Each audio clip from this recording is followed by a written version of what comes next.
हिंदी रीपो में आप सबका स्वागत है। सोच कर देखिए, नेपाल में घनी अंधेरी रात है, एक प्लेन लैंड करने वाला है और तभी कुछ ऐसा हो जाता है कि सबकी सांसें अटक जाती हैं। जी हां, आज हम बात करेंगे एक ऐसी ही घटना की जहां एक बहुत बड़ा विमान हादसा होते होते रह गया। तो चलिए पता लगाते हैं कि उस रात असल में हुआ क्या था। ये जो तस्वीर देख रहे हैं, ये है नेपाल का भद्रपुर एयरपोर्ट।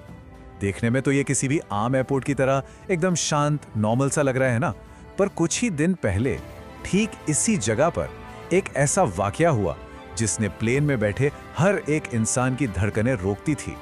तारीख थी 2 जनवरी 2026 और वक्त रात के ठीक 9:10। सब कुछ एकदम नॉर्मल था, प्लेन लैंडिंग के लिए बिल्कुल तैयार। पर किसी को क्या पता था कि अगले ही कुछ पलों में सब कुछ बदलने वाला है।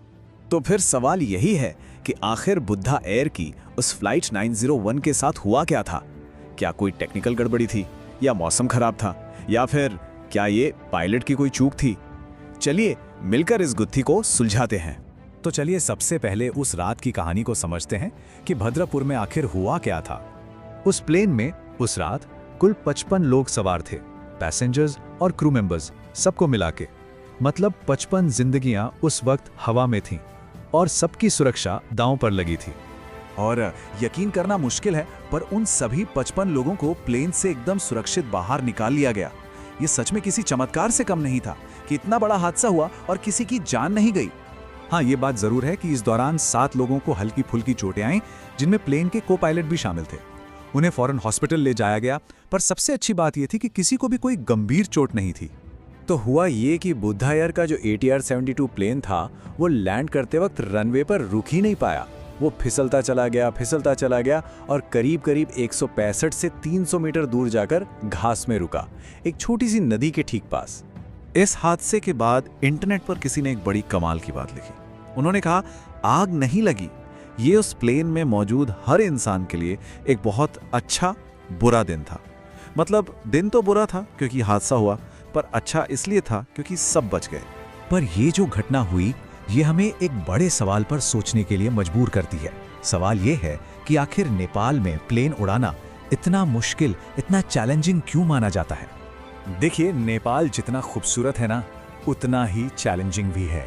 ये जो ऊंचे ऊंचे पहाड़ हैं और यहाँ का मौसम जो पल में बदल जाता है, यही चीजें हर एक फ्लाइट को एक इम्तिहान जैसा बना देती हैं। एक्सपर्ट्स इसके लिए खास शब्द इस्तेमाल करते हैं, ज्योग्राफिकल कॉम्प्लेक्सिटी, मतलब भौगोलिक जटिलता।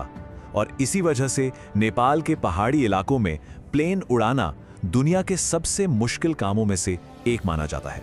तो चलिए अब जरा नेपाल के एविएशन सेफ्टी रिकॉर्ड पर नजर डालते हैं, ताकि हम पूरी पिक्चर को और बेहतर तरीके से समझ सकें। सबसे पहले तो ये जान लेते हैं कि फ्लाइट 91 के साथ जो हुआ, उसे टेक्निकल भाषा में क्या कहते हैं। इसे कहते हैं रनवे एक्सकर्जन। सीधे साधे शब्दों में कहें तो जब कोई प्लेन लैंडिंग या टेक ऑफ के वक्त रनवे से फिसलकर बाहर चला जाता है। और ये जानना जरूरी है कि नेपाल की जो सिविल एविएशन अथॉरिटी है, उसके हिसाब से रनवे से फिसलना देश के टॉप 3 एविएशन रिस्क में से एक है। बाकी 2 बड़े खतरे हैं, हवा में प्लेन से कंट्रोल खो देना और प्लेन का किसी पहाड़ से टकरा जाना।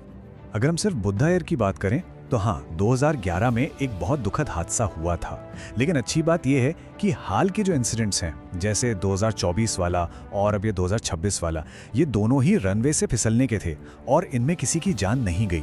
ये एक पॉजिटिव साइन है। तो ठीक है, हादसा हो गया, सब सुरक्षित है, पर अब आगे क्या? ऐसे इंसिडेंट के बाद वो कौन से कदम है जो फौरन उठाए जाते हैं? जैसे ही कोई ऐसी घटना होती है, नेपाल की सिविल एविएशन अथॉरिटी, जिसे CAAN कहते हैं, तुरंत एक्शन में आ जाती है। वो पूरी जिम्मेदारी लेकर एक डिटेल्ड इन्वेस्टिगेशन शुरू करती है, ये पता लगाने के लिए कि आखिर गड़बड़ हुई कहाँ।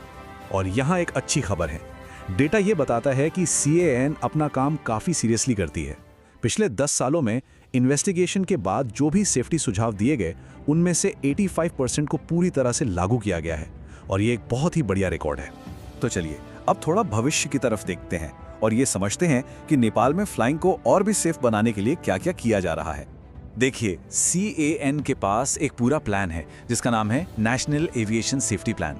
इसका सीधा सा मकसद है हादसों को कम करना, सेफ्टी पर नज़र को और कड़ा करना और हर छोटी बड़ी घटना से सीखकर खुद को बेहतर बनाते रहना।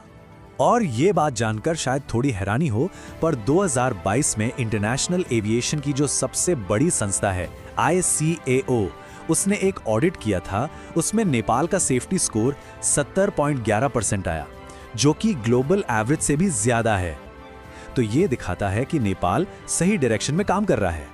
आखिर में ये घटना हमें एक ज़रूरी बात याद दिलाती है। जब भी हम कोई सेफ फ्लाइट पूरी करते हैं तो उसके पीछे सैकड़ों लोगों की दिन रात की मेहनत और कमाल की टेक्नोलॉजी होती है।